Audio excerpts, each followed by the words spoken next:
Teho was mixing concrete when the sky turned black. He looked up from his worksite in Seoul and saw ships. Huge ships that blocked out the sun. They were not like any planes or helicopters he had ever seen.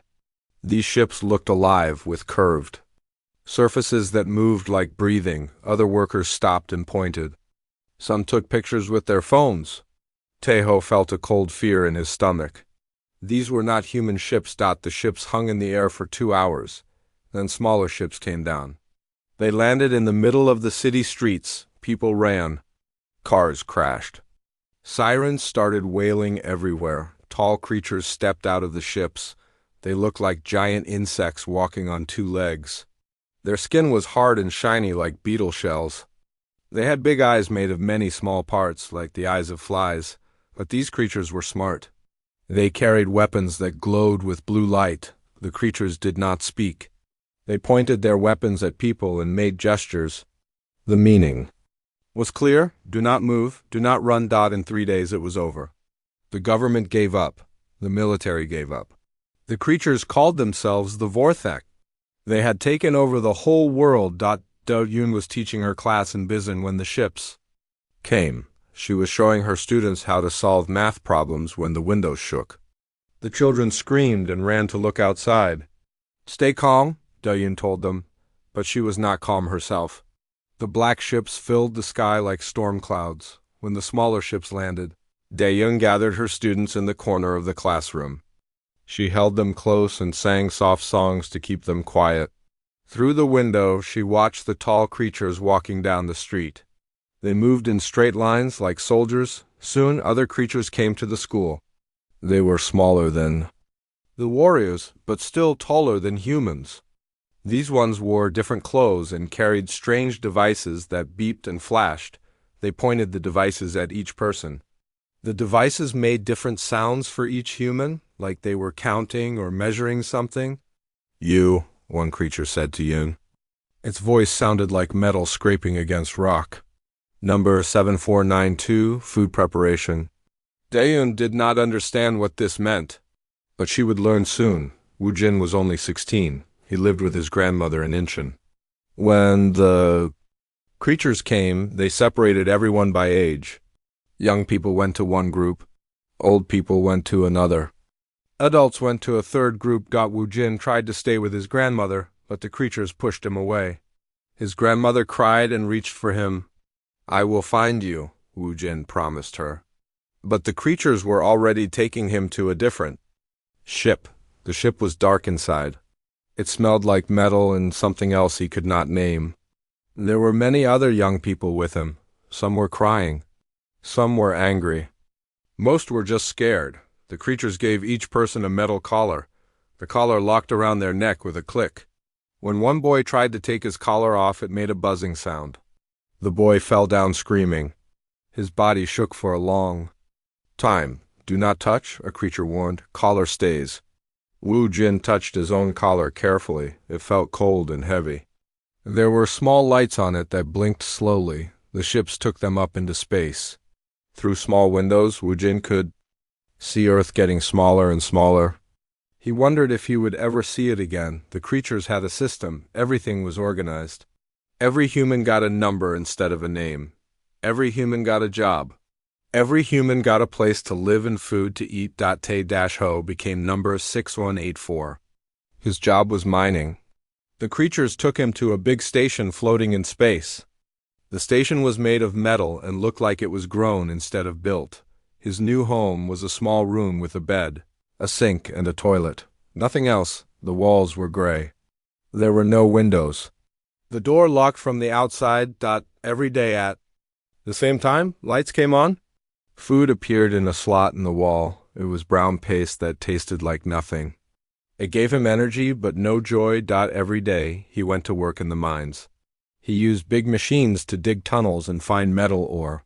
The work was hard, but Tae-ho was strong.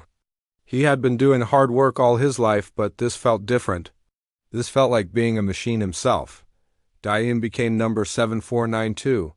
Her job was making food for other humans. She worked in a big kitchen with many other people. They all wore the same gray clothes. They all had the same metal collars. The kitchen made thousands of portions of the brown paste every day. Diane learned how to operate the machines that mixed and cooked the ingredients. The ingredients came in unmarked containers. She did not know what they were. The creatures watched them work. They counted how much food was made. They timed how long each task took. If someone worked too slowly, their collar would buzz. Not enough to make them fall down, but enough to hurt. Doyun missed her students. She missed teaching. She missed seeing children learn and grow. Here, there were no children. Only workers, but Doyun was smart. She watched everything. She listened to everything. She started to understand how the creatures thought. Wu Jin became number 2736. His job was fixing things. The space station had many machines that broke down. Pipes leaked. Lights stopped working. Computer screens went black. Wu-Jin was good with his hands. His father had taught him to fix things before he died. Now that skill kept him alive. The creatures gave him tools and sent him crawling through small spaces to fix problems. Sometimes he worked alone for hours in the dark tunnels between walls. In these tunnels, Wu Jin made an important discovery. The station was much bigger than he had thought. The tunnels connected everything. They went to places the creatures did not watch closely. More importantly, sounds traveled through the tunnels. When he tapped on a pipe, someone far away might tap back. At first, Wu Jin thought it was just another worker testing their tools. But the pattern of taps was too regular, too careful. Someone was trying to send a message. Wu Jin started tapping back. Simple patterns at first. One tap, then two, then three. The other person copied him. Then they started their own pattern. It was the first real communication between humans since they had been captured. The creatures thought they had won easily. They had done this same thing on 47 other worlds. Take over quickly. Separate the people. Give them numbers instead of names. Make them work. In a few years, the people would forget who they used to be. It had always worked before, but the creatures did not understand humans very well. They thought humans were like all the other species they had conquered. They thought taking away their freedom would break their spirit. They were wrong.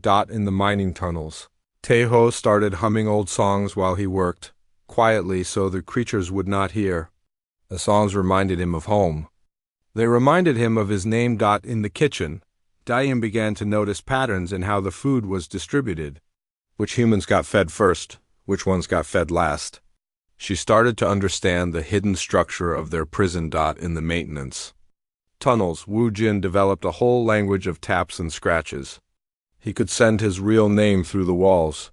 He could ask if anyone else remembered home. The creatures had given them numbers, but they still remembered their names. The creatures had taken their freedom, but they still remembered what it felt like to be free. The creatures had separated them from their families, but they were starting to find each other again.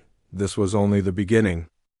6 months had passed since the creatures took over Earth. The Vorthak had settled into their routine of managing their new slaves. Everything was going according to their plan, except it was not. Supervisor Kethter stood in his control room looking at reports that made no sense. The humans were meeting their work requirements. They were not fighting or trying to escape. But something was wrong. The numbers did not add up. In the mining section, the daily ore production was exactly what it should be. But the mining equipment was lasting longer than expected. Tools were not breaking as often. The tunnels were being dug more efficiently. This should have been good news. But Kethter had managed slave populations before. When workers were broken and hopeless, their work got worse over time. Not better. He decided to investigate. Taho was teaching Jinwoo how to adjust the mining drill when he saw the supervisor approaching. Quickly, he switched back to normal operation mode. Why is equipment failure rate declining? Kethter asked through his translator device. Taeho kept his face blank. We follow instructions exactly. This was true. But it was not the whole truth. What Taeho had discovered was that the mining equipment was built to be simple and sturdy. Too simple. The creatures had made it foolproof. which meant it could be improved by someone who understood engineering. Small adjustments to the drill speed made it cut cleaner. Changing the angle of the conveyor belt reduced wear on the motor. Cleaning the filters more often increased efficiency. Each change was tiny. Each change looked like normal maintenance.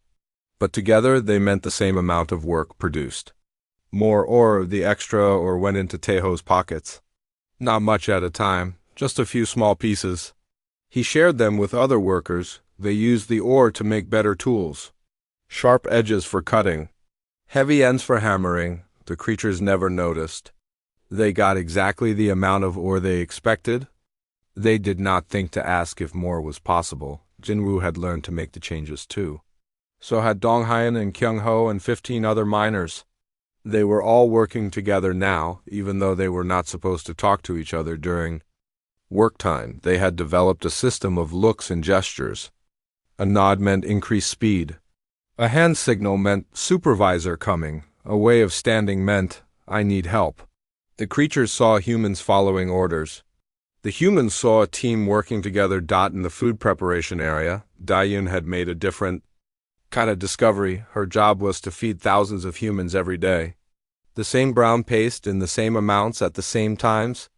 The creatures watched to make sure every portion was identical, but they did not watch how the portions were arranged. Yoon had started placing the food containers in patterns.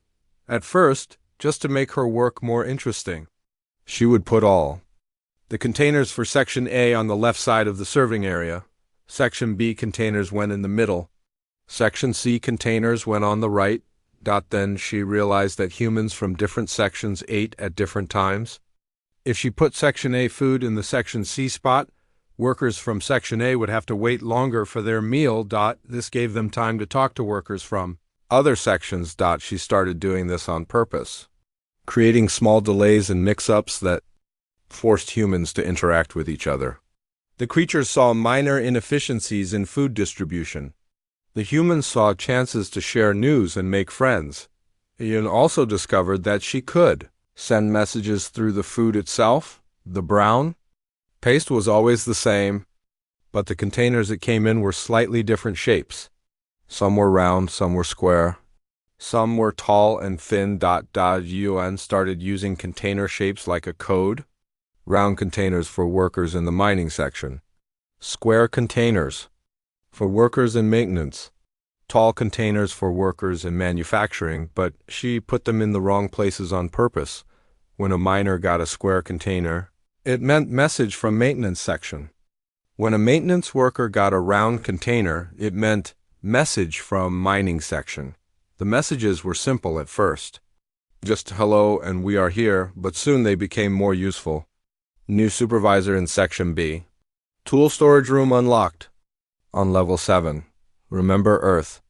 The creatures noticed that food distribution took slightly longer than it should, but the humans were still getting fed. The pace still met nutritional requirements.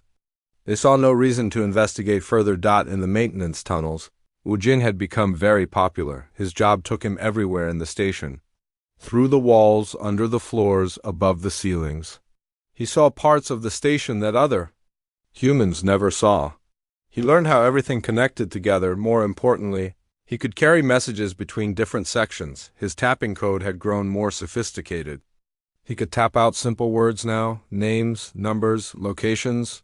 Other humans had learned the code too. The tunnels had become like a nervous system for the human population. Information flowed from one section to another through the walls themselves. Woo Jin learned that there were 2,847 humans on his station. He learned their real names, even though the creatures only knew their numbers. He learned where they came from on Earth and what their jobs had been before. He also learned that some humans had useful skills. Mi Young had been a doctor. Now she worked in waste processing, but she still remembered how to treat injuries and sickness. Sang-hoon had been an electrician. Now he cleaned floors, but he understood how the station's power systems worked. Haijin had been a teacher like Di-yoon. Now she assembled small machine parts, but she could help humans learn new skills quickly. Woo Jin started connecting these people with humans who needed their help. When Jinwoo hurt his hand in the mining equipment, Wu Jin tapped out a message. To me, young. She found a way to treat the injury during her break time. When the lights started flickering in the food preparation area, Wu Jin connected Dayun with Sang Hoon. Sang Hoon could not fix the problem directly, but he could tell Dayun which circuit breakers to reset when new humans arrived at the station.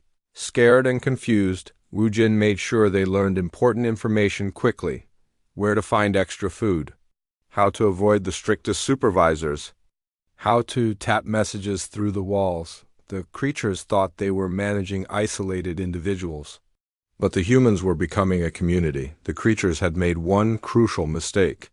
They assumed that separating humans physically would separate them emotionally and mentally too. They were wrong. Humans are social creatures. They need connection with other humans like they need food and air.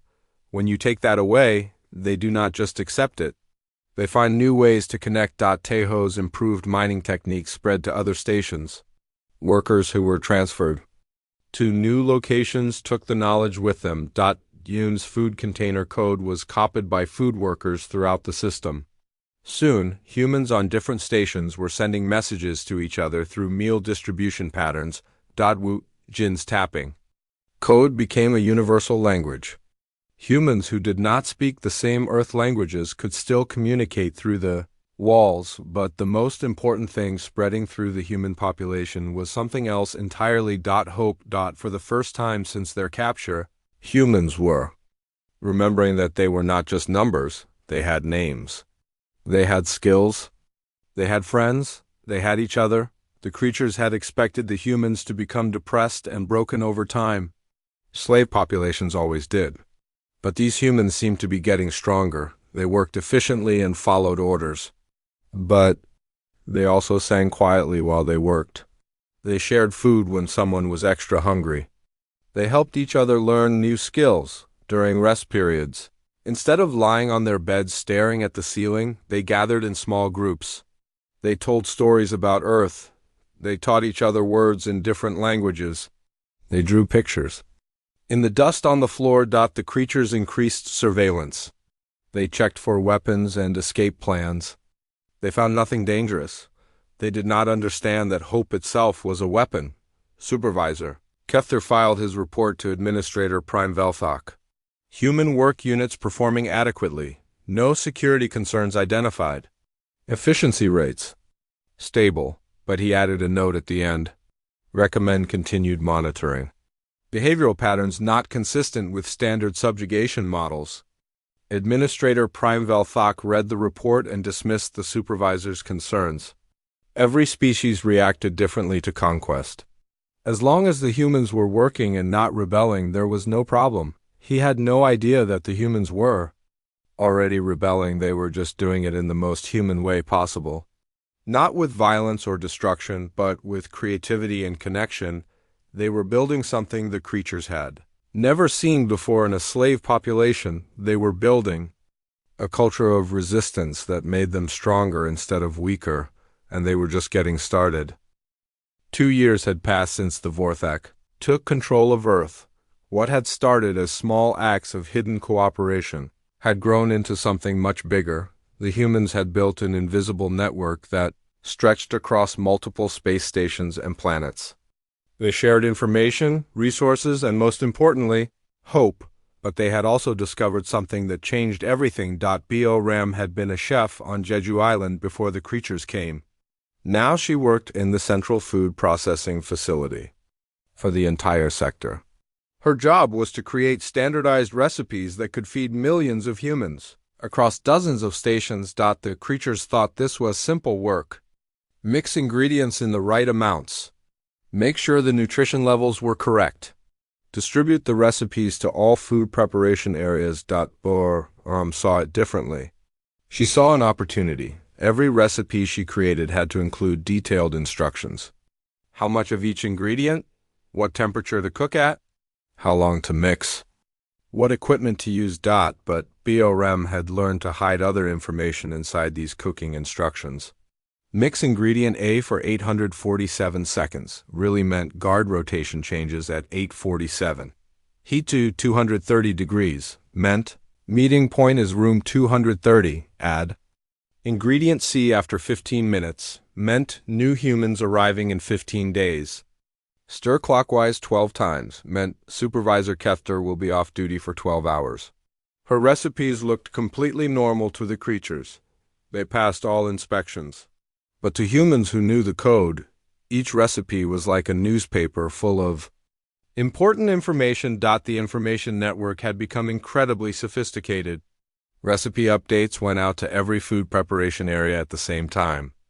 This meant that critical intelligence could reach thousands of humans within hours. Rem worked with Jiwoo to make the system even better. Jiwoo had been an artist in Daegu before the conquest. Now he worked in maintenance, painting identification, numbers and safety warnings throughout the stations. The creatures required all important areas to be clearly marked. Power rooms had red markings, water systems had blue markings. Air recycling had green markings, but Jiwoo had started adding extra marks that looked like maintenance symbols but meant something different to humans. A small circle next to a red power marking meant safe meeting place. A triangle next to a blue water marking meant messages hidden here. A square next to a green air marking meant avoid this area, extra surveillance. His marking system worked perfectly with Bitram's recipe code. The recipes would say check ingredient storage in room 45B. Jiwoo's marks would show humans whether room 45B was safe to enter and where to look for hidden messages. Together, they had created a communication system that covered entire space stations. Humans could coordinate activities, share resources, and plan together without the creatures knowing. But the biggest breakthrough came from an unexpected source. Hyun-soo had been a farmer before the conquest. He understood plants and soil and growing things. Now he worked in waste recycling, turning garbage into raw materials that could be reused. The work was dirty and unpleasant.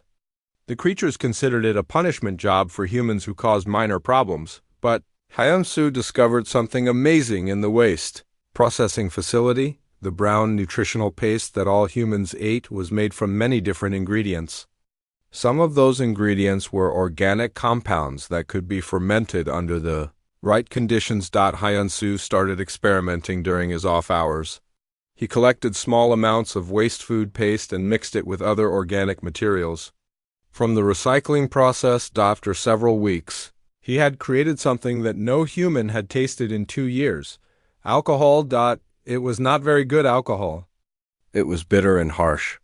But it was real, and it was something the creatures had not given them. More importantly, Hyun-soo discovered that he could grow things. In hidden corners of the waste facility. Using scraps of organic matter and improvised containers, he started small gardens. Tiny plants that the creatures never saw. The plants were not useful for food. They were too small and grew too slowly. But they were beautiful. They were alive. They were growing. When other humans saw the little green plants, they cried. They had not seen anything growing for 2 years. The sight of life continuing, even in a waste facility, gave them hope they had almost forgotten. Hyun-soo shared his knowledge with other humans. Soon, tiny hidden gardens were growing throughout the station. In unused storage rooms, behind air recycling units. Under stairways, the plants became symbols. They proved that life could find a way to continue even in the worst conditions. But the most important discovery was yet to come. Taeha had been working on a major tunnel expansion project. The creatures wanted to dig deeper into the asteroid they were mining, so they had brought in bigger equipment and more workers. The new tunnels went much deeper than before. And in one of the deepest tunnels, Taeha found something that should not have been there: metal cables. Thick cables that glowed faintly with internal light. They ran through the rock in patterns that looked almost like blood vessels. These cables were not part of the mining operation. They were much older. They were part of the station's basic structure. Taeha realized that these cables carried power to every part of the station. Not just electricity, but some kind of energy that made everything work. The lights, the air recycling, the artificial gravity, the life support systems. He studied the cables carefully during his work shifts. He traced them back to their source and forward to their destinations. He began to understand how the entire power system worked, and he discovered a weakness. The power cables were designed to carry energy at a specific frequency, like a musical note but in electricity instead of sound. If that frequency changed, even slightly, the whole system would become unstable, but changing the frequency would require precise timing across multiple locations. It would need to be coordinated perfectly, or it would not work at all. Tejo shared his discovery with the communication network. Ram put the information into her recipe codes. Jiwoo marked the locations of important power cables. Wujin tapped the news through the walls to maintenance workers on other levels. For the first time, the humans had found a way to potentially disrupt the creature's technology. But they were not ready to use it yet. They needed more information. They needed better coordination. Most importantly, they needed to know what was happening on other stations. The network had grown large enough to reach beyond their own station. Through transferred workers and shared communication codes, they had made contact with human populations throughout the sector. What they learned was shocking. There were not just thousands of humans in slavery.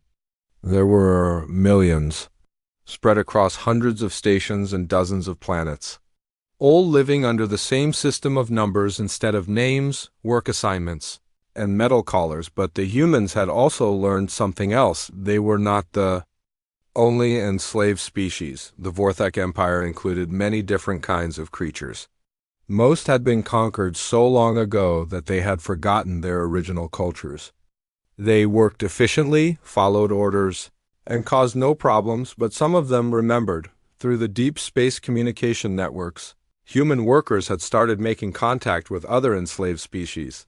The Kelrani were beings made of living crystal. They communicated through patterns of colored light. The creatures had dimmed their natural glow and forced them to work in dark places where their light could not be seen. The morphed were shapeshifters who had lost their ability to change form. The creatures had locked them into single shapes and made them work as manual laborers. The Threnody were natural telepaths who had been given drugs that blocked their mental abilities. They worked as isolated individuals, unable to share thoughts with others of their kind. Each species had been broken in a different way, but they all had the same look in their eyes that humans recognized. The look of people who remembered being free. The humans began sharing their methods with these other species. The Bioram's recipe codes could be adapted to work with Kelrani light patterns. Gujiwu's marking system could include symbols that shapeshifters would recognize. Wujin's tapping codes could be modified for species with different hearing abilities. For the first time in centuries, enslaved species were communicating with each other. They were sharing information. They were planning together. The creatures had no idea that their empire was developing cracks from the inside. But Administrator Prime Velthok was beginning to notice problems. Efficiency reports from across the sector showed strange patterns. Work quotas were being met, but resource usage was slightly higher than expected. Equipment was lasting longer, but energy consumption was fluctuating in unusual ways. Most disturbing of all, there were reports of contamination in other species. Kelrani work units were taking longer to complete tasks because they kept pausing. To create light patterns, morphed workers were attempting to change shape during rest periods. Threnody were gathering in groups and standing silently together, as if trying to communicate telepathically. Velthok called a meeting with his sector supervisors. "The human contamination is spreading," he announced. "Other species are exhibiting human-like behaviors. This threatens the stability of our entire operation." The supervisors were confused. "But work production remains adequate, Supervisor," Kethter pointed out. "There are no escape attempts, no violent rebellions." Administrator Prime Velthok decided that the human problem needed to be solved permanently. His new orders were simple and brutal. Complete isolation, no group activities, constant surveillance, cultural nullification protocol. Every human would work alone, they would eat alone, they would sleep alone. Any attempt at communication would result in severe punishment from their neural collars. The creatures had used this protocol successfully on other rebellious species. Total isolation broke their spirit within months. but they had never used it on humans before. Supervisor Kefter watched the implementation with growing unease. The humans had been separated into individual cells. Their work assignments were changed so that no two humans worked in the same area at the same time. Video monitors were installed everywhere. The creatures expected the humans to become depressed and broken within weeks. Instead, something extraordinary happened. So Young had been a nurse in Guangzhou before the conquest. Now she was isolated in a medical processing facility, working alone to catalog health data for the human population. But her medical training had taught her something useful. She knew how to read symptoms and vital signs. She knew how different diseases and conditions affected the human body. When the creatures implemented mandatory daily health inspections, So Young saw an opportunity. Every human had to report to medical stations once per day. The creatures checked their temperature, heart rate, and blood pressure. They looked for signs of illness or injury, but So Young realized that humans could control some of their own symptoms. A slight cough could mean message received. Holding breath before the heart rate check could make it elevated, meaning urgent information. Pressing hard on a finger could cause temporary swelling, meaning help needed. Even more creatively, the timing of symptoms could carry information. A cough on the first health check of the day meant one thing. A cough on the second check meant something different. So Young developed a complete medical communication system. Humans could share complex messages. Just by controlling their own body responses during health inspections, the creatures saw normal medical checkups. The humans saw a daily information network. Min-Ho had been a musician in Seoul before the conquest. He understood rhythm, timing, and how sounds could carry meaning. Working alone in an equipment maintenance facility, Min-Ho discovered that the station itself could be used as a musical instrument. The heating system made regular clicking sounds as it cycled on and off. The air recycling created a constant low hum. Water pipes gurgled at predictable intervals, but Min-Ho learned that he could change these rhythms slightly during his maintenance work. Adjusting a valve could change the timing of water pipe sounds. Cleaning a filter could alter the pitch of the air recycling hum. Lubricating a joint could modify the clicking pattern of the heating system. The changes were too small for the creatures to notice, but humans throughout the station could hear them. Min-Ho created a percussion language using the station's own systems. Complex messages could be drummed out through the walls, floors, and ceilings. The entire station became a communication device. Eun had been a software developer in Suwon before the conquest. She understood systems, patterns, and how small changes could have big effects. Working alone in work assignment processing, Yunji had access to the databases that decided which humans worked where and when. The creatures thought this was perfect. Isolation. One human working alone with no contact with others, but Yunji realized that work assignments followed mathematical patterns. Humans were rotated through different jobs on predictable schedules. The rotation was designed to prevent humans from getting too familiar with any one area or forming relationships with coworkers. However, the rotation system was based on algorithms that Yunji could understand and influence. By making tiny adjustments to the scheduling database, she could ensure that specific humans ended up in specific places at exactly the right times. Need to get information to the mining section. Schedule maintenance worker Wu Jin to repair equipment there during the shift. Change. Need to coordinate with the food preparation area.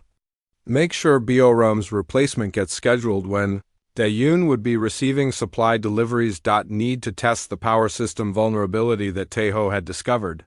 Schedule electrical maintenance workers to be in the right locations at precisely the same time. The creatures saw random work assignments. Yunji saw a chess game where she could move human pieces anywhere she needed them to go. But the most important discovery came from the isolation itself. When the creatures locked humans into individual cells and isolated work areas, they accidentally gave them access to parts of the station that had been off-limits before. Single workers could go places that groups could not. They could access maintenance tunnels, storage areas, and service corridors that had been restricted when humans worked in teams. Wu Xin found himself with unprecedented access to the station's infrastructure. Working alone, he could spend hours in the deep tunnels without supervision. He could explore areas that no human had seen before. In one of these areas, he made a discovery that changed everything: a communication hub. A massive room filled with equipment that connected their station to the rest of the Vorthek Empire. Data flowed through this room from hundreds of worlds and thousands of stations, but more importantly, this room was connected to similar hubs throughout the galaxy, including hubs on stations where other enslaved species were held. For the first time, direct communication with other species was possible. Wu Jin began carefully tapping into the communication flows. At first, just listening, learning how the system worked, understanding what kind of information was flowing through the networks. Then he started making contact. The first response came from a Kelrani, station 3 star systems away. A pattern of light pulses that translated to, "Are you friend or enemy?" Wu Jin responded with the human greeting signal that had been developed over the past 2 years. A complex pattern that meant, "We are enslaved like you, but we resist." The Kelrani response was immediate and overwhelming. Light patterns that meant joy, hope, and disbelief. They had thought they were alone. Within days, Wu Jin had established contact with dozens of other stations. Kelrani crystal beings who had been forced to work in dark places. Morphed shapeshifters who had been locked into single forms. Threnody telepaths who had been drugged into mental isolation. Each species had developed their own methods of resistance. But they had all thought they were alone. The humans began sharing their techniques with everyone. So Young's medical communication system could be adapted for species with different biology. Minho's rhythmic messaging could work with any species that could hear. Yunji's scheduling manipulation could coordinate activities across multiple species and multiple stations. More importantly, the humans learned about vulnerabilities in the Vorthek Empire that no single species could have discovered alone. The Kelrani knew that the artificial lighting systems had specific frequency requirements. Disrupt those frequencies, and entire stations would go dark. The Morphed understood the life support systems better than anyone. They knew exactly which components were critical and which were redundant. The Threnody, even with their telepathy, blocked, retained enough mental sensitivity to detect the biorhythms of Vorthek supervisors. They could predict when guards would be tired, distracted, or off-duty. Combined with human knowledge of power systems, communication networks, and coordination techniques, this information created a complete picture of how to bring down the Empire. But it also revealed something terrifying. Supreme Commander Zarthik had noticed the contamination spreading throughout his empire. Species that had been compliant for centuries were suddenly showing signs of independence and cooperation. His solution was the Final Solution Protocol, complete extermination of human populations to prevent further contamination of other species. The order went out to all stations simultaneously. In 72 hours, every human in the Empire would be eliminated. Other species showing human-like behaviors would be closely monitored and potentially eliminated as well. But the creatures had made a crucial mistake. Their own communication systems were now compromised. The order that was supposed to be secret was intercepted by Wu Jin and transmitted to every human and allied population in the Empire within hours. The resistance had 72 hours to save themselves and strike back, but they were ready. 2 years of building networks, sharing knowledge, and making allies had prepared them for exactly this moment. The isolation protocol, meant to break them, had instead given them access to the tools they needed to fight back. The creatures expected to face terrified, isolated individuals. Instead, they were about to face the most coordinated resistance. In galactic history, Yun received the alert through So Young's medical communication system.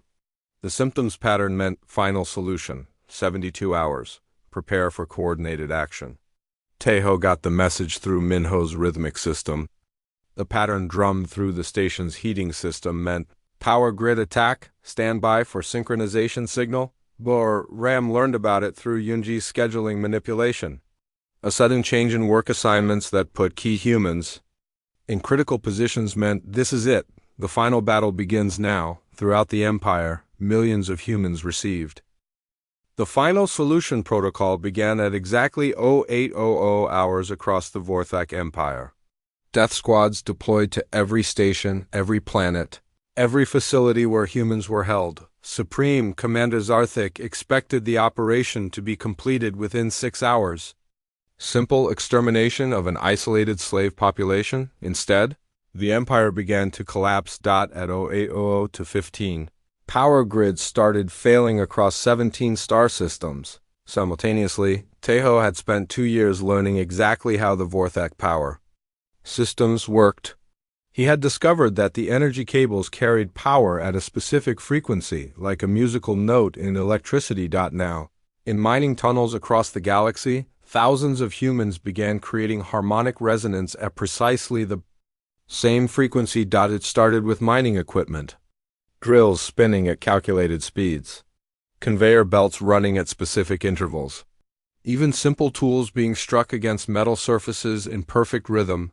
The individual sounds were tiny, but when thousands of them occurred at exactly the same frequency, they created a resonance wave that traveled through the power cables themselves. The wave grew stronger as it moved through the system.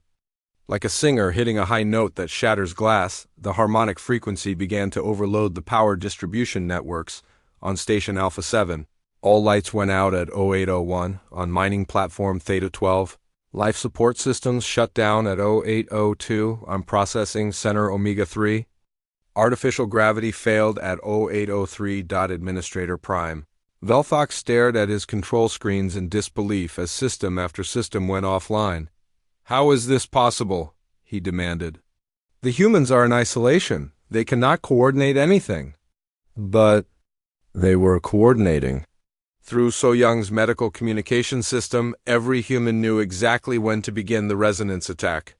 Through Minho's rhythmic messaging, they maintained perfect timing across vast distances.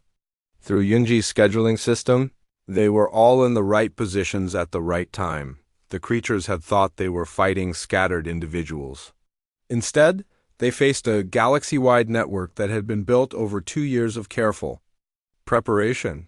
But the power grid failure was only the beginning. At 0805, communication systems across the Empire began routing through human-controlled nodes. Wu Jin had spent months learning how the Vorthak communication networks functioned. He had quietly gained access to relay stations and junction points throughout the system. Now, all military communications were being intercepted, scrambled, and redirected through equipment that humans controlled. Death Squad commanders found their orders changing. Proceed to Section A became proceed to Section Q. Eliminate all humans became evacuate all humans. Maximum force authorized became minimal force authorized. Worse, human operators began flooding the communication networks with false information. Reports of massive slave uprisings where there were none. Emergency evacuation orders for stations that were perfectly safe. Contradictory commands that sent military units racing in different directions. Within an hour, the Vorthak military command structure had collapsed into chaos. But the most devastating attack was yet to come. At 0830. Life support systems throughout the Empire began malfunctioning in very specific ways. The Morphed had shared their knowledge of environmental systems with the human network.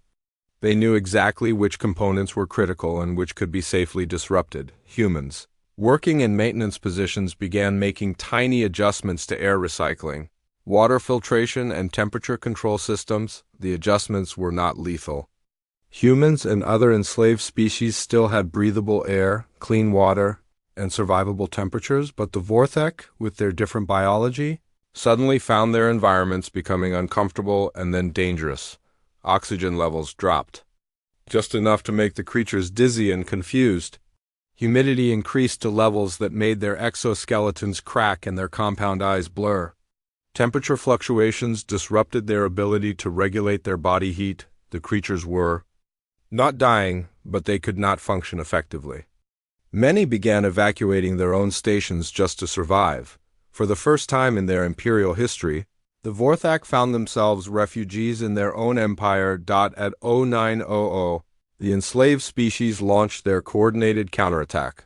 The Kelrani had been forced to work in darkness for decades. But now, with the power systems failing, they could use their natural abilities again. Across thousands of stations, crystal beings began generating intense light patterns. Not just communication, but actual attacks. Focused beams of light that could blind sensors, overload computers, and disable security systems. Vorthak guards who had never seen Kelrani light weapons suddenly found themselves facing beings who could turn darkness into blazing illumination and use light itself as a tool of war.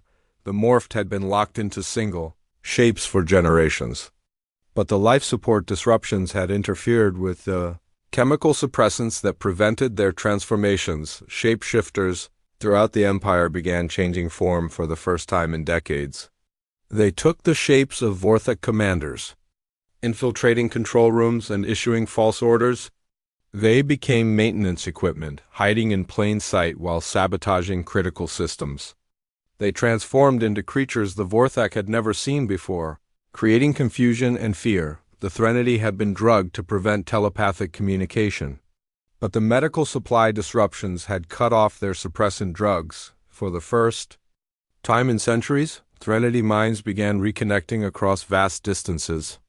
They could coordinate instantly, without any communication systems at all. They knew exactly where every allied force was located and what they were doing. More importantly, they could sense the emotional states of their Vorthak captors.